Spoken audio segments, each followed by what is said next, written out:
Welcome to another in our series of Kehillat Israel podcasts. This is a recording of Rabbi Amy Bernstein's weekly Friday morning Torah study.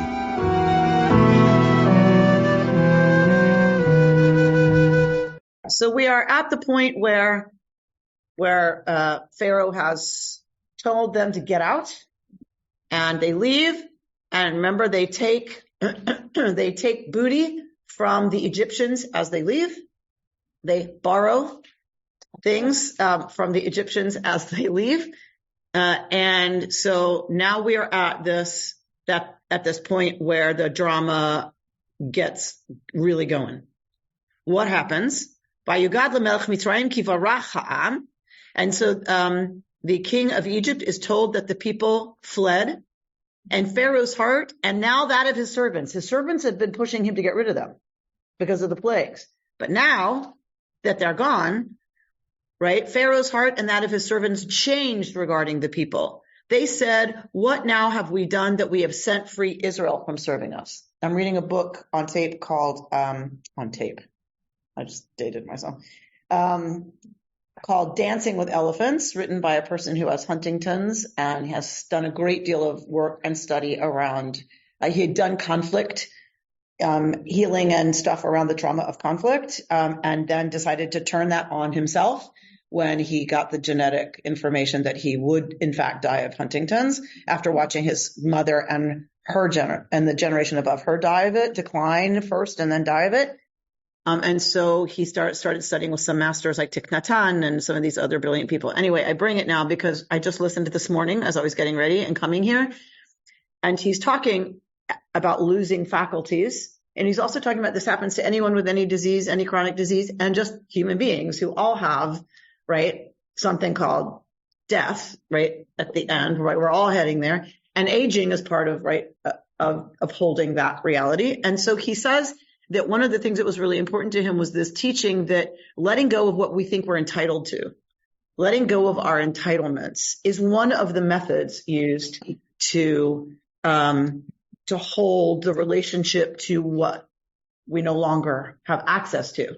So I'm entitled to walk, right? So then it's often not until we lose something, right, that our entitlement to it, all our feelings about being entitled to it get activated. That's exactly what I thought of when I read this, having just heard that, right? It's when the slaves are gone that Paro and now his servants who had been saying, get rid of them, like once they're gone, right, the Egyptians and Pharaoh are like, wait a minute, what? We are entitled to the labor of the slave people, those Hebrews, right? And all of the activation that comes with that. In this case, it's going to be aggressive, right? It's going to be really aggressive. Like other times we turn it on ourselves and it's depression. Right? But anger is a real response to our entitlements, right? And what it feels like when we lose something we feel like we're entitled to. So that is the moment here. And now that rage, right, is on the grand scale. That rage is on the national scale. That they are entitled to the Hebrews, and the Hebrews had the nerve to be gone. And he had his chariot harnessed, while his fighting people he took with him. And he took 600 selected chariots and every kind of chariot of Egypt, teams of 3 on them all. So 600 times 3, it's a lot of people. Remember, chariots go really fast. Chariots have cutting things on the edges of the wheel. Chariots go way fast, and they have archers on them. So they are like the tank of the ancient world. Well, maybe the elephants were the tanks of the ancient, but like the idea is it moves and you can shoot from it. So this would have been a terrifying image, right? Sitting around the campfire, right? Okay. So, and Yud-Heh-Vav-Heh made the heart of Pharaoh, king of Egypt, strong-willed. V'yechazek et lev Paro. God strengthened the heart of Pharaoh so that he pursued the people of Israel, while the people of Israel were going out biyad ramah, with high hand, right? So this, forward kind of, And the Egyptians pursued them and overtook them encamped by the sea, all of Pharaoh's chariot horses, his riders, and his army, by Pi Hahirot, before Baal Tzefon. Pharaoh hikrivis by Yis'u v'nei Israel. So Pharaoh, as he draws near to the people of, they lift their eyes, the people of Israel lift their eyes, Vehine, and lo, Egypt, Nosea acharehem, Egypt is coming after them. They were very afraid. And the people of Israel cried out to Yud-Heh-Vav-Heh. Verse 11, they said to Moshe, is it because there are no graves in Egypt that you have taken us out to die in the wilderness? Ma zot asita, what is this you have done to us to take us out of Egypt? Is this not the very thing that we spoke to you about in Egypt, saying, leave us alone that we may serve Egypt? Indeed, better for us serving Egypt than our dying in the wilderness. Vayomer Moshe el ha'am. And Moshe said to the people, Al tira'u, don't be afraid. Hityatzvu, do that matzav thing, right? Do that matzeva thing, like stand firm. Or u et yeshuat Adonai, and behold the salvation of Yud-Heh-Vav-Heh, who will work on y'all's behalf today, because, now here's an interesting verse to figure out how to translate. Ki asher re'item et Mitzrayim hayom. It's a tangled sentence, even in Hebrew. So something about seeing Egypt, that the way that you see Egypt, or that you see Egypt hayom, today, lo tosfu lirotam, you won't anymore see them. Od, again, ad olam, forever.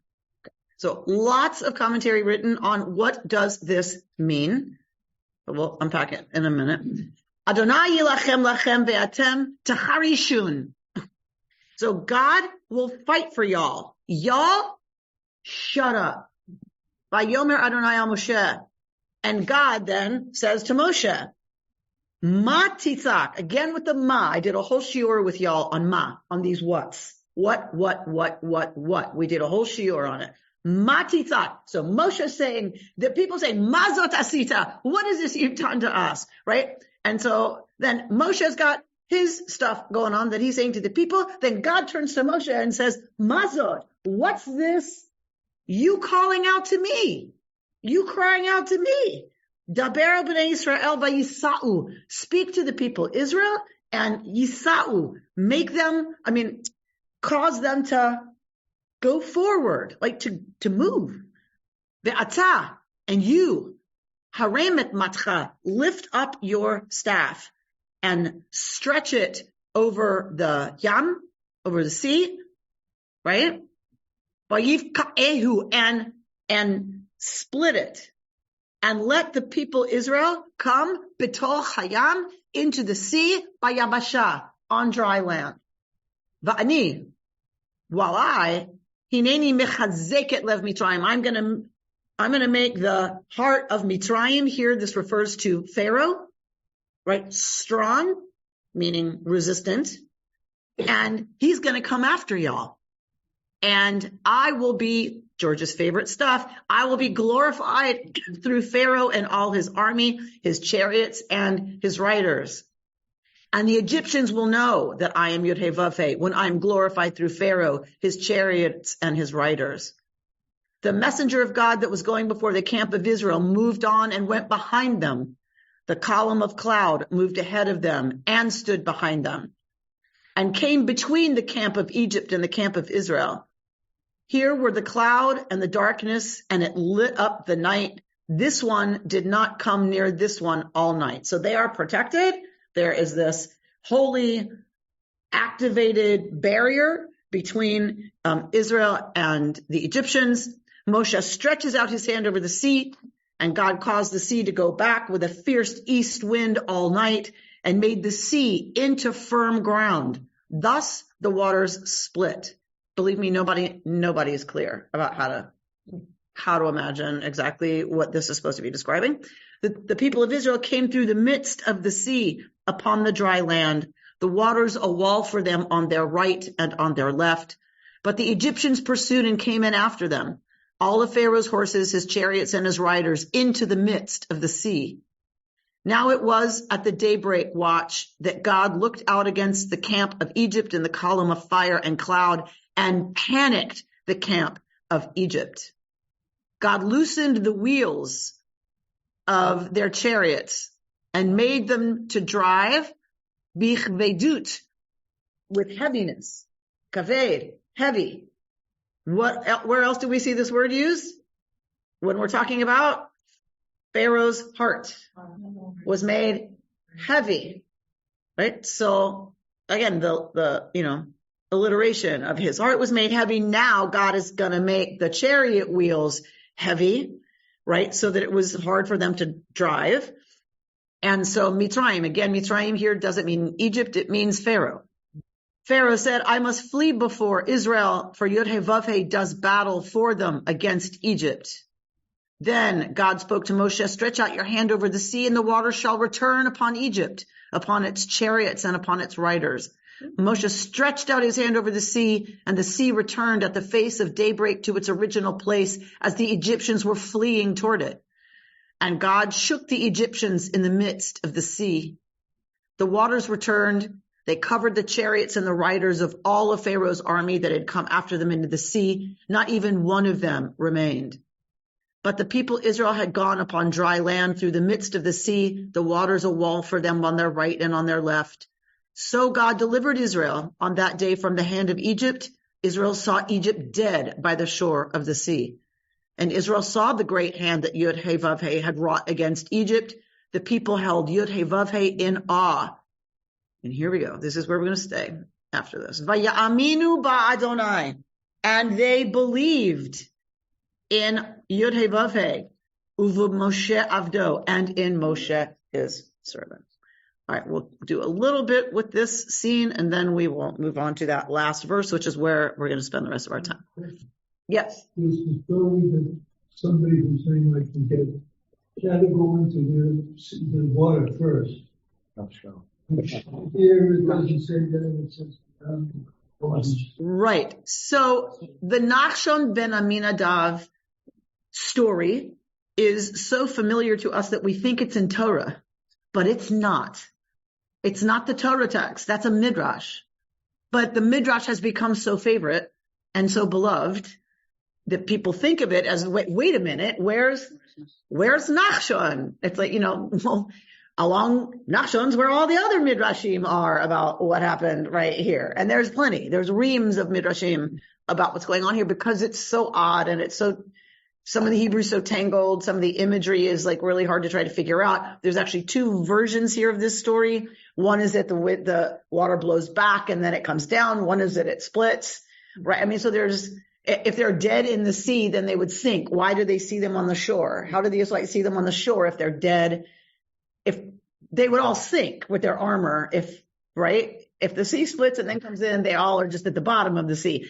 But we have another version where there's this big tsunami that clears the way and then comes back and blows them all onto, like it obliterates them and leaves them broken on the other shore. So there's a lot going on here that's really hard to wrap our heads around. Yes, David. okay, so the way you translated it, it's in the popular imagination and in the illustrations you see, Moses is splitting the Red Sea. Here it seems to be happening just in your translation, not necessarily in the way I've read other translations, but it seems to be something that happens all night.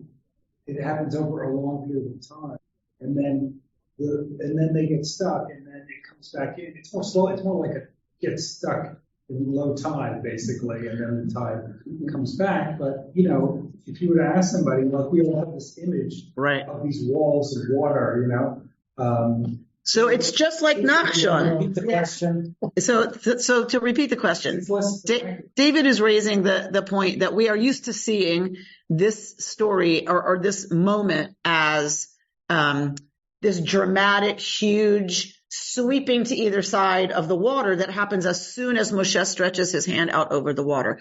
There is some of that here. So this is not just my translation. This is the translation that I'm working from. Okay. So everything I read to you is right there in the Hebrew. So what I'm saying is there's two stories put together.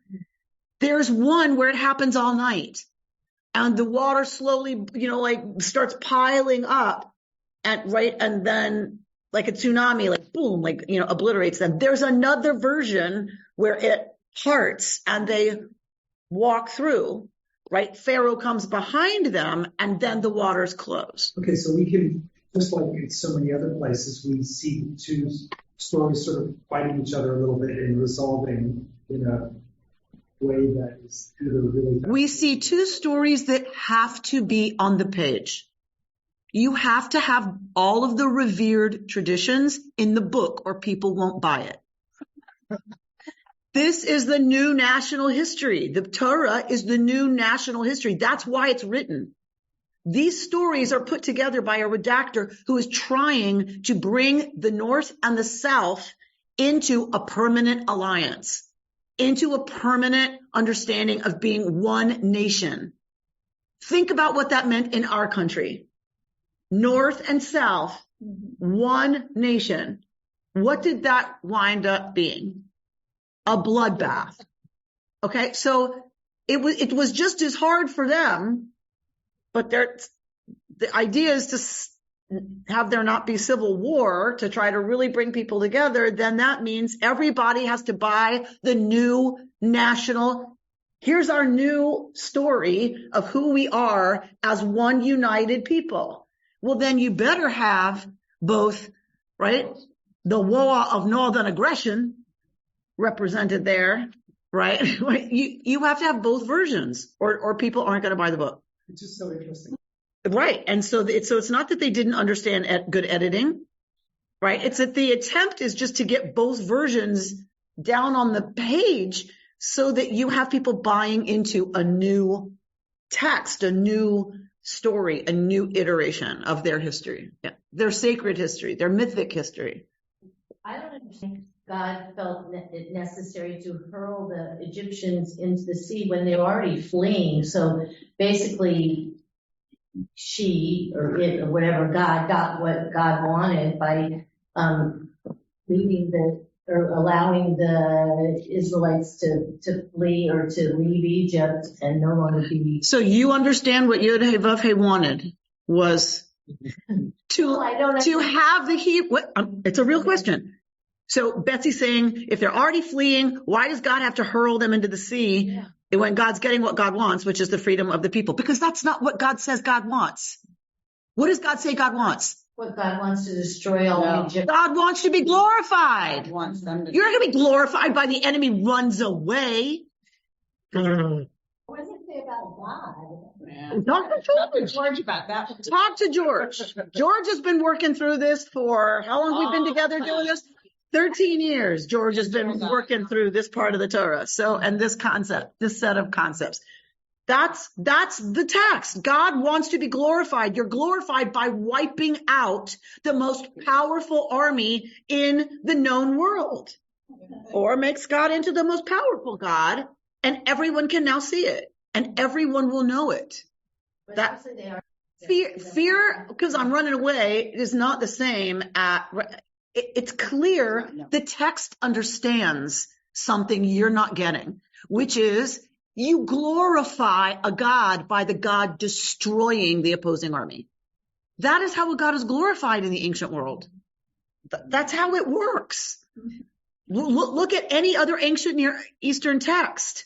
Their God helps them decimate the opposing army. That is just kind of Godding 101 in the ancient world, right? Whoever destroys the enemy, that is the God everyone in the region will now worship. It's the victorious God. Do you want to be on the side of the losing God? In a place where war is common and your children are taken into slavery if you lose? Who do you want to be your God?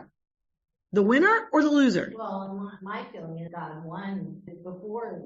Sure, but you're not an ancient Near Eastern person whose child might be carried into slavery. So first of all, this never happened.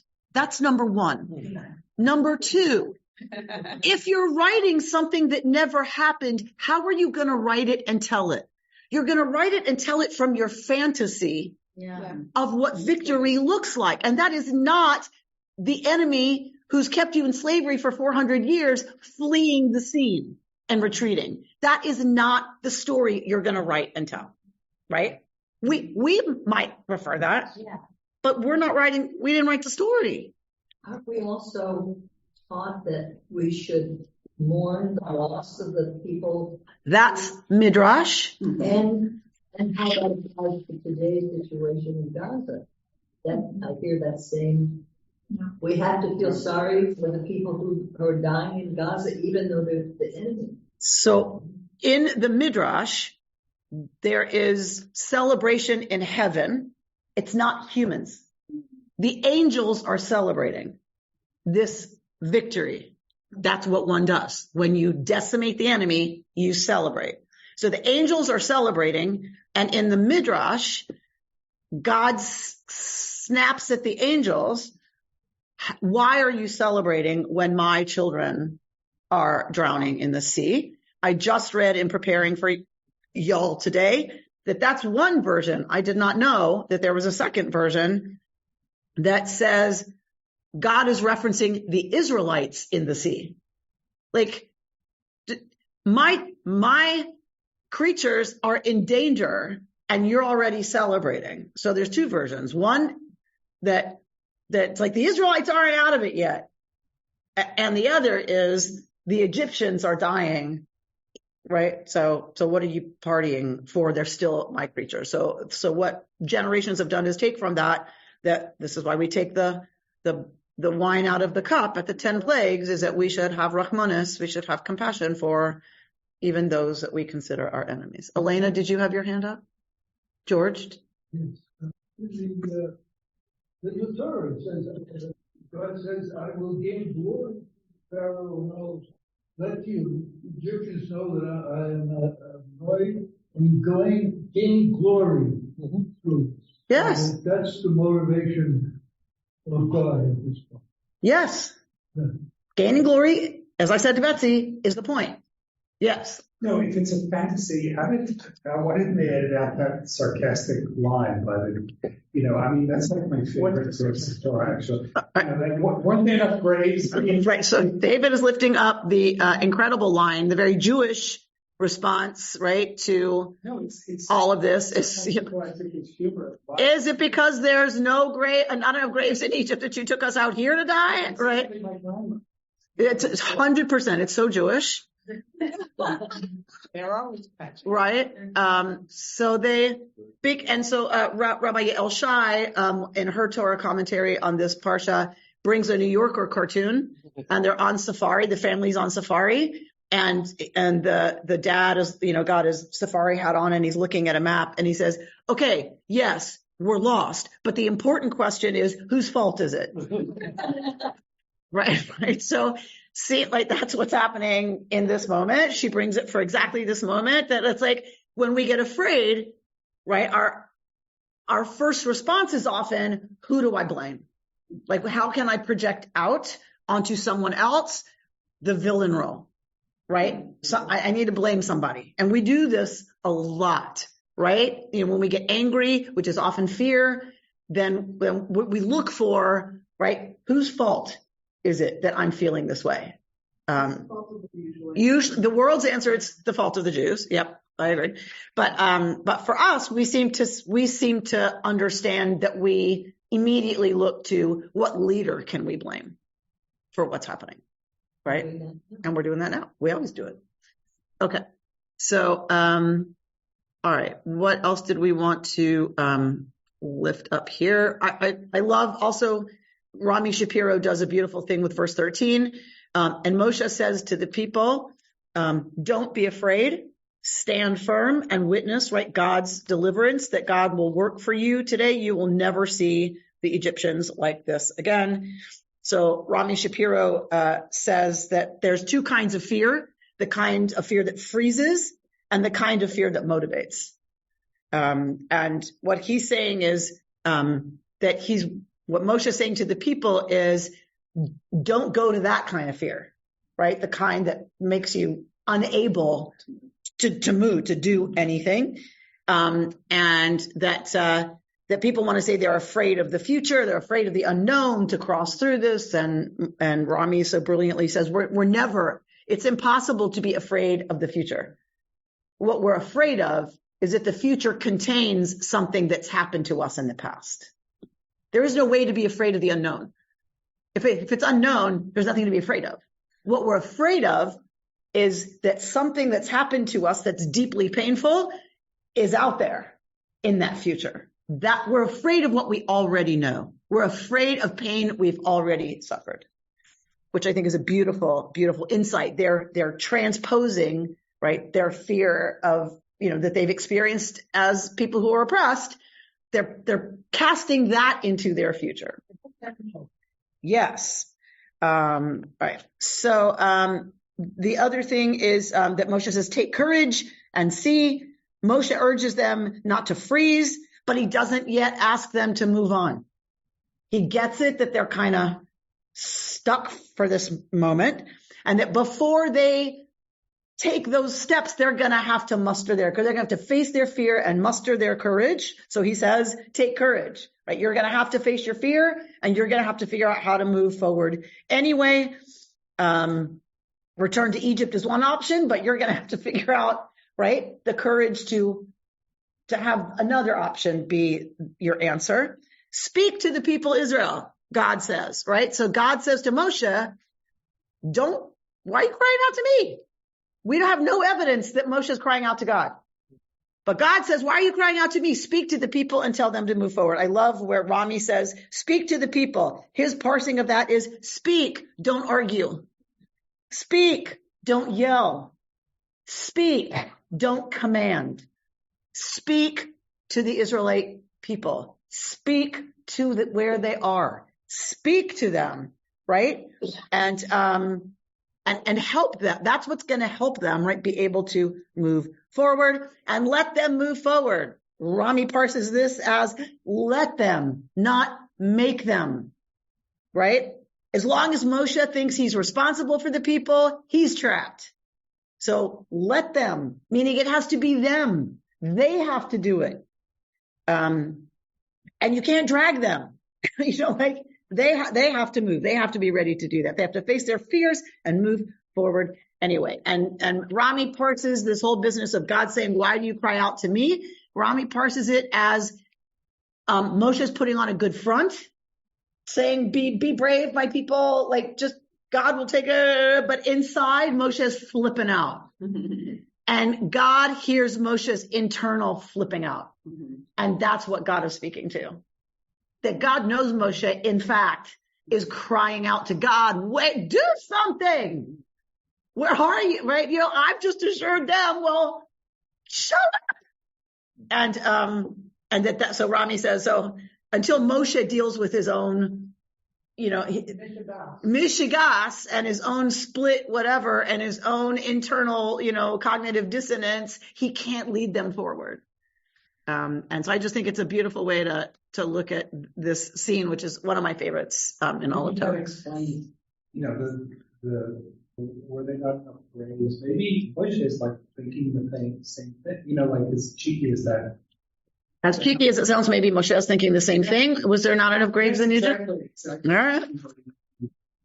Rami Shapiro would agree that Moshe's got his own stuff going on right here. That's pretty intense. Nachman would be in the middle there. Say it. I can't hear you. Nachman. Nachman? Yeah, do not make yourself afraid. Oh, don't let fear be everything. Right. Kol ha'olam kulo gesher tzar ma'od. All the world is a narrow bridge. Ve'ha'ikar lo lefachid klal. But the important thing is usually translated as is not to be afraid at all. But the original version is closer to don't let fear be everything.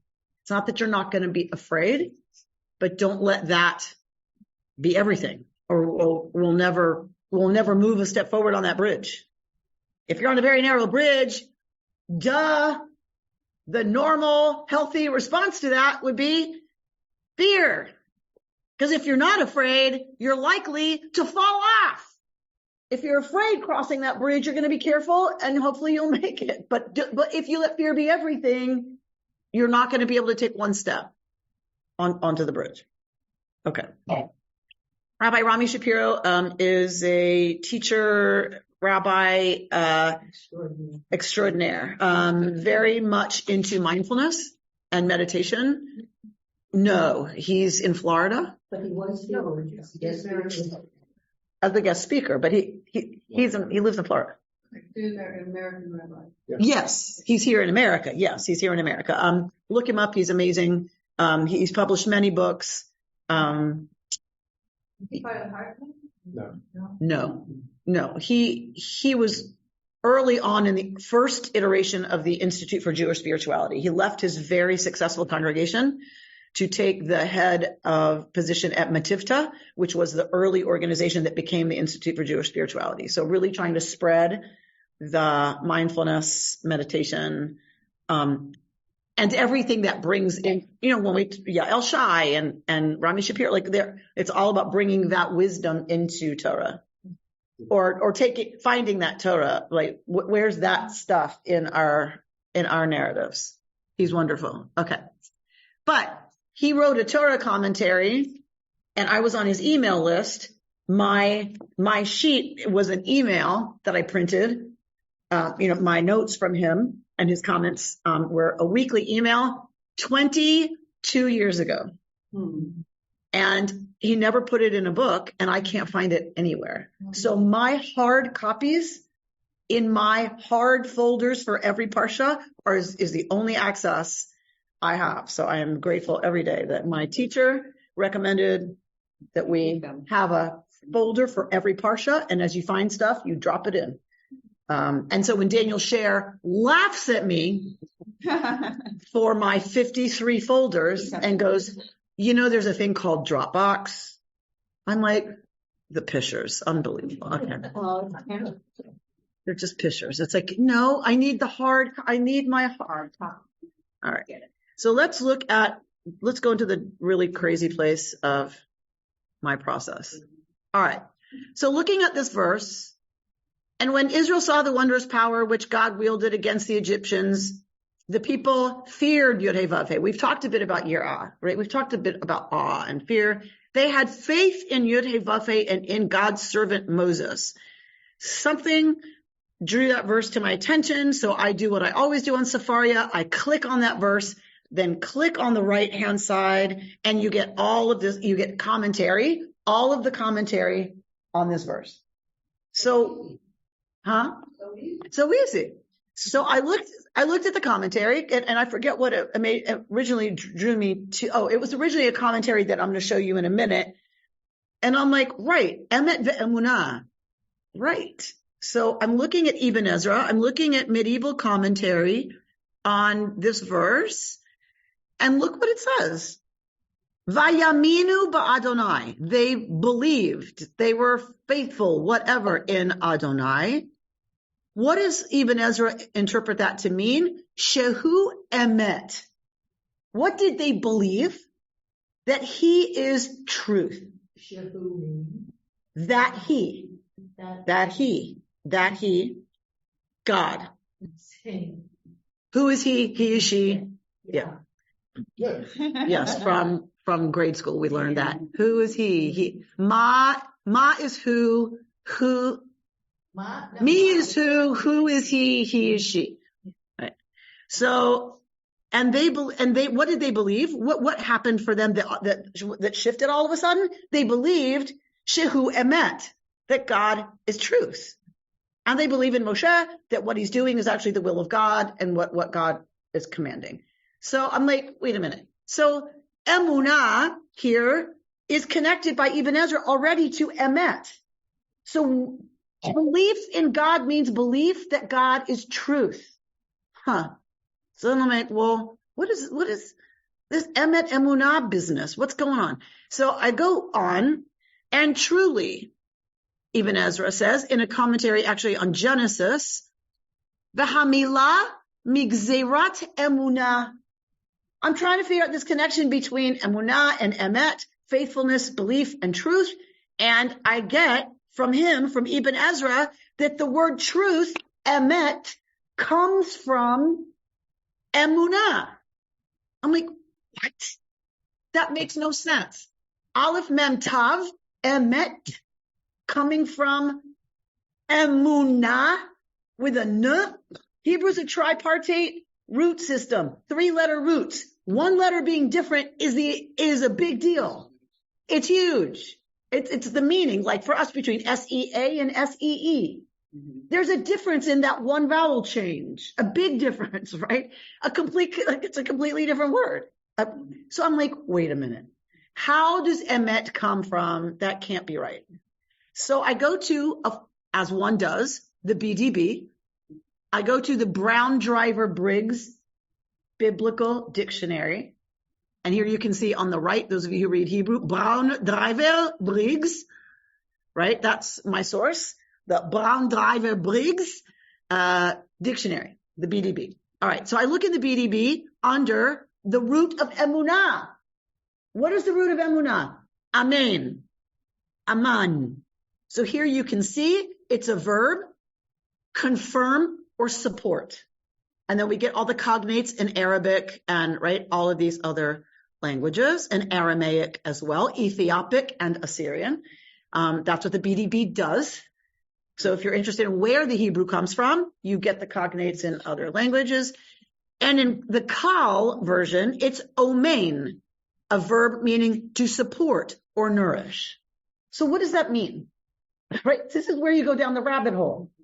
If emunah is faith and belief, and the root of emunah is aman, which means to confirm or support, how does that root affect how I might bring to y'all and translate and discuss emunah? Right? Do you see where you see where it goes? It starts to get like really interesting. It's like, well, for some of us who are nerds, it's like, okay, so if confirmed support is what we're starting with, then how does the BDB interpret emunah? And there it is. Firmness. So we go from confirm or support. If we broaden that out a little and we get a derivative concept from that, it's firmness, steadfastness, fidelity. That's emunah. That's the root of emunah. Not belief the way we think of it, right? And the idea came to me actually from this text by Rabbi Art Green on our Parsha, brought by Rabbi Larry Bach of the Institute for Jewish Spirituality. What does Art Green say about emunah, this word in our verse? Emunah in the Bible has the sense of affirmation and trust, a commitment of the entire self to the truth, as told, seen, or witnessed. Here we go. Here's emunah and emet again, right? Rabbi Arthur Green is tying emunah to emet. So emunah for us in the Bible isn't a leap over something. I believe, right? And there's no evidence for it. It's the opposite. Emunah and emet they are derivatives. Emunah is that sense of affirmation and trust and commitment to truth as we witness it. And as Larry Bach is going to say, as we experience it. Israel saw the mighty hand that God had used in Egypt. The people became devoted to Yud-Heh-Vav-Heh and trusted is how he's interpreting that word emunah. Not they believed. They trusted in Yud-Heh-Vav-Heh and his servant Moshe. They trusted in their experience of what was happening. Belief is too intellectual a term. To believe can mean to lend credence to a particular set of propositions. In later philosophical Hebrew, the word is used in just that way. But for the Bible, as well as for the early rabbis, emunah connotes affirmation with the entire self. Affirmation even unto martyrdom. This is more than one would do for mere belief in an idea, especially one that is not proven. All right, why do I like this? Why did I decide to chase down this rabbit hole? Because I believe, just like my feelings about the word God and the way people misuse it and then say that's what we mean, I feel the same thing about belief. When people talk about being a believer, or whatever, it's like there's this implication that means you jump over all evidence and believe anyway. I loved that what Rabbi Green is bringing to us is the biblical understanding of they believed means they trusted what they experienced. They believed because it was truth for them. But isn't it fraud? They trusted what they got, right? I couldn't follow it. So say it again. They trust what they saw. They trusted what they saw. Saw was God's. And what they saw was God's action. Was God's action. Right. In other words, not just they trusted what they saw was God in action. So they trusted what they saw, and what I hear you saying is, and they identified that as God in their lives. Okay. And I think there's a step beyond that, and then that caused them to act. Yes. So you're saying that leads to action, right. Judith? Right. Okay. So Rabbi Larry Bach says, and he brought the rabbi, I meant to cite him as bringing the Rabbi Arthur Green quote about this parsha. So in contrast to the popular and classically Christian notion of faith as believing in that which cannot be seen, our tradition suggests that it was precisely the fact that the people saw that allowed them to believe / trust / have faith. Cultivating that sort of emunah, it seems to me, is precisely why we practice, meaning mindfulness practice. What does the insight in insight meditation mean, after all, if not that we apprehend in some way, which is real, emet ve'emunah. We practice in order to gain awareness of what is, to discover where we sit amidst the ever-changing reality of what is happening right now. Wow. Okay. So what Larry Bach is saying is this kind of emunah is really a practice that we have to continually figure out what's true, right? Yael Shai says this all the time for those of us who meditate together with these texts. Yael Shai says this all the time. Rami Shapiro says it all the time. Well, how are you going to know what's true and not just what's chattering and nattering away in here, right? I'm worthless. I never get to where I want to get to. I knew it couldn't be, right? All the stuff that we think is true, we have to practice hard to drop beneath that, to be in this moment and to meet what's true from a different place. That is what cultivates emunah. As we confront what is, because, right, Yael Shai always says, is it true? Right? And, right, I start nattering away about, they're not going to like this. You might like going down these rabbit holes, but you're going to bring it to them. They're going to be, this is stupid. This is crazy. I'm bored. I'm lost. And you'll fail. Right? The question is that true? Or is that my fear and all of my past experiences of failure coming forward into this moment? Right? Is it true they'll hate it? How could I possibly know? But if you don't go in there and preach it, they're less likely to go with you. Right? So, I don't know, that's a bad example because it's about the future, but it's all of this junk we bring that practice is about getting underneath. And sometimes maybe it is true that they hated it. Okay. Is it true what tends to follow from that? You're a terrible teacher. Right? Is that true? Or did I have a lesson that didn't go so well? Right? This is the work. It's the work of a lifetime. And it's every single day we have to do this work of cultivating emunah by cultivating a relationship to emet. What's true for us. All right. So, yes. Sorry, no, I'm going back to the dual narratives of the going back to the dual narratives of the seed.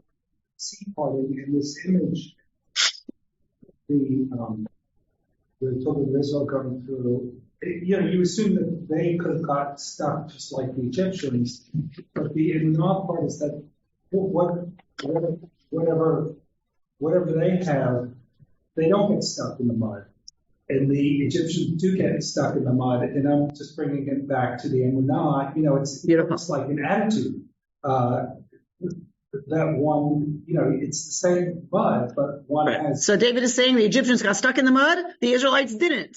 Like Judith was saying, that something about their attitude, something about Emunah being operative in their experience, maybe allowed them to not get stuck. Well, I think that's pretty much the battle we face every day, right? Am I going to get stuck in the mud? Right. Or is there something that's going to propel me towards picking up one foot and there's a midrash that says, like, even the midwives, even the lowliest handmaidens saw the miracle of all this stuff, all the fish, all the everything in the walls of water on either side of them. And it was a vision of God at work that even the lowest maidservant, experienced.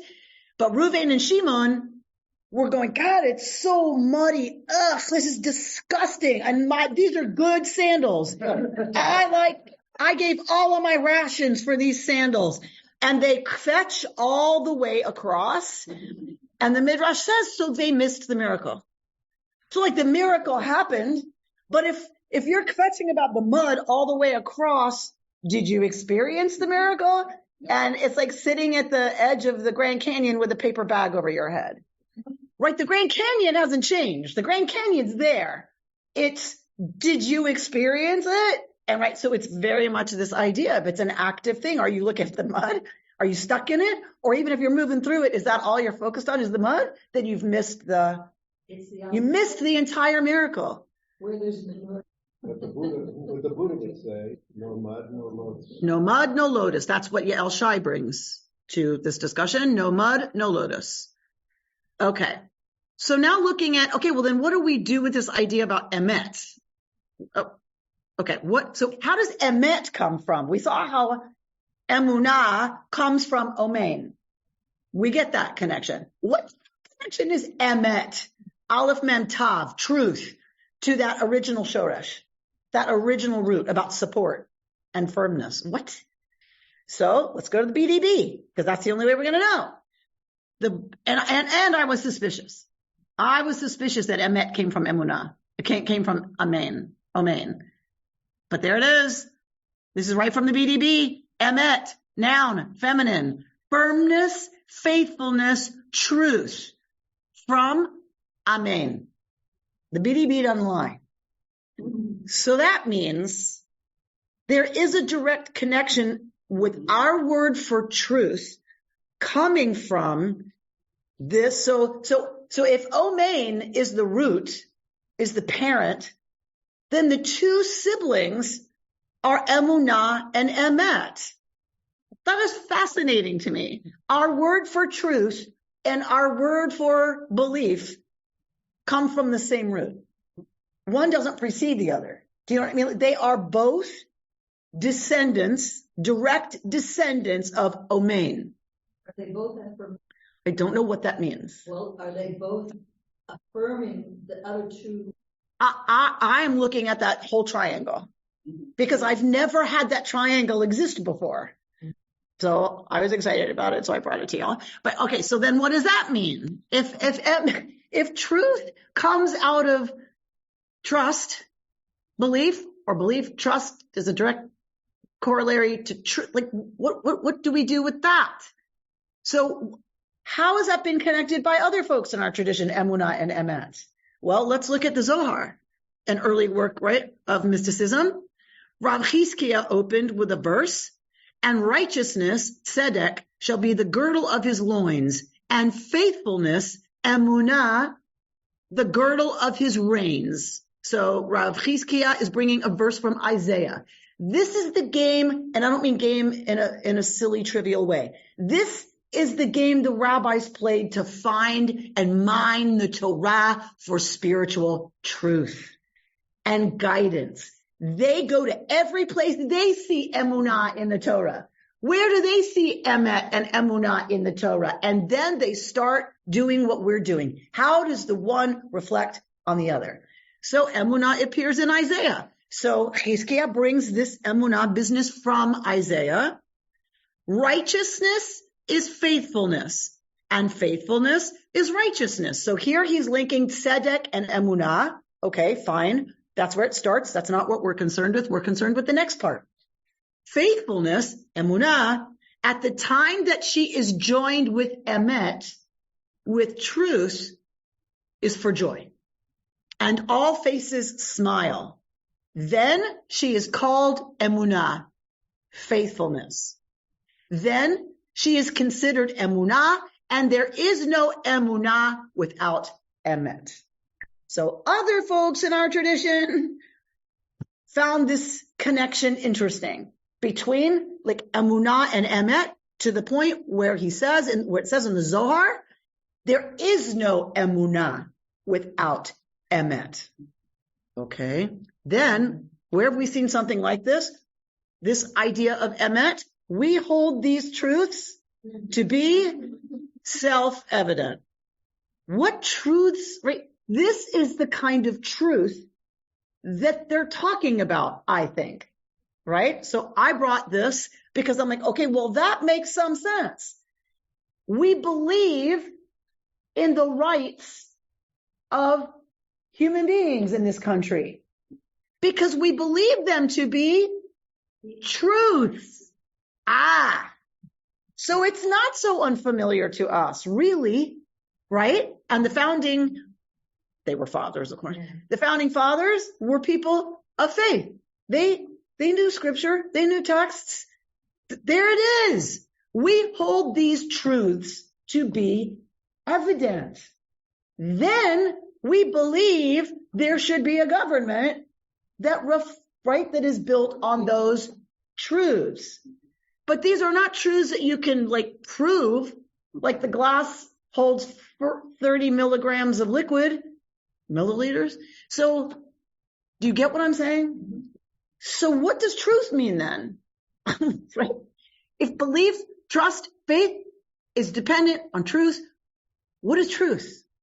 All right. So, yeah. Okay. Harav Shagar, looking at the Zohar, says faith belongs to the subjective plane. Emunah belongs to the subjective plane, while emet reflects objective cognition. There's a serious shortcoming in acting on the basis of a consciousness that remains in the region of subjective experience alone. Meaning, you need both, the subjective and the objective, to have a real grounded, right, faith, if we want to call it that.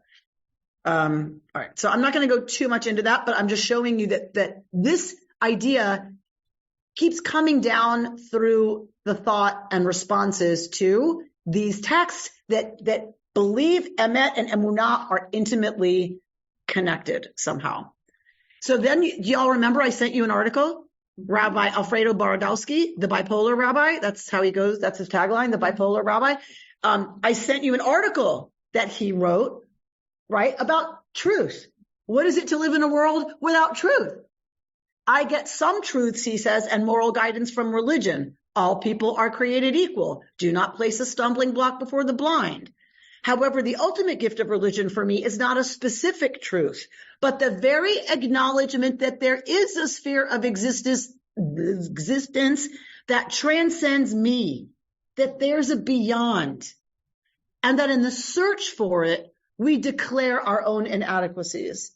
The truth will matter again when we realize we don't have it.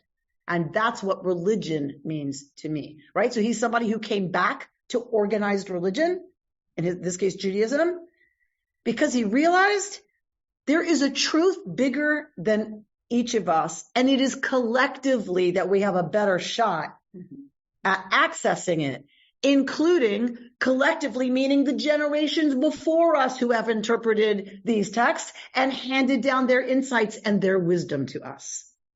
Revelation is true, but not absolute, meaning it is evolving, right? And so that distinguishes it from ideologies and fundamentalism. He says, orphans of transcendence, oh my God, I can't talk today. Orphans of transcendence, our youth, have fallen into ideological abysses. Thirsty for something valid and lasting in a world empty of truths, they uncritically grab a cause. They experience meaning deprivation.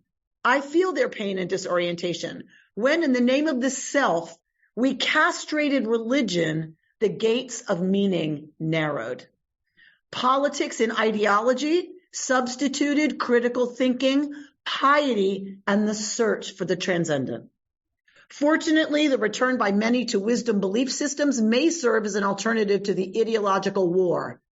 As we hope for universities to steer back into the path of debate and the search for truth, we may consider living according to those old beliefs that foster humility as much as empowerment and servitude, as much as self-realization. What if we were living according to those old beliefs that fostered humility as much as empowerment and servitude as much as self-realization, right? So in the giving up the search for truth because we don't teach it as related to something big, and I'm not talking God here, I'm talking the big project. He's saying these young people are experiencing meaning deprivation. And so they latch onto the biggest, loudest, newest concept, I would say, fundamentalist concept. And I don't mean, again, the right. It's on the left, too. Like, what is the new fundamentalism that I have to believe to be right and to feel safe and to feel like, but ultimately it comes out of meaning deprivation. So then I gave you Rabbi Art Green from his book Radical Judaism on experiences that are how we experience stuff as those kinds of experiences that we know something is true out of that experience, not out of a leap of faith, not out of jumping over evidence. We actually experience the holy and awesome presence. Right? To Mark's point, we need to identify that as holy, those moments, right? Where we're very clear, right, that something big has happened. And you can read it. It's a beautiful paragraph. It's a beautiful piece. And I will close with this rather disturbing piece by Rabbi Amy Bernstein, who's talking about the book 1980. What's the Big Brother Orwell book? 1984. She's talking about 1984 and having read it in high school. But she said, I read it in high school in an era where we watched the news together and everybody agreed on the facts. So she says, Orwell well understood the danger of totalitarianism in a modern media-saturated world. The very concept of objective truth is fading out of the world. Lies will pass into history. When Stephen Colbert first introduced truthiness, it seemed funny, and there's a link to the video. As time goes on and we live it more and more, it seems decreasingly funny. Today, we are told we live in a post-truth alternative fact world. Maria Konnikova warns, quote, our brains are particularly ill-equipped to deal with lies when they come not singly, but in a constant stream. When we are overwhelmed with false or potentially false statements, our brains pretty quickly become so overworked that we stop trying to sift through everything. It's called cognitive load. Our limited cognitive resources are overburdened. It doesn't matter how implausible the statements are, throw out enough of them and people will inevitably absorb some. Eventually, without quite realizing it, our brains just give up trying to figure out what is true. You've been listening to Rabbi Amy Bernstein's Friday morning Torah study from Kehillat Israel in Pacific Palisades, California. For more information, go to our website, www.ourki.org.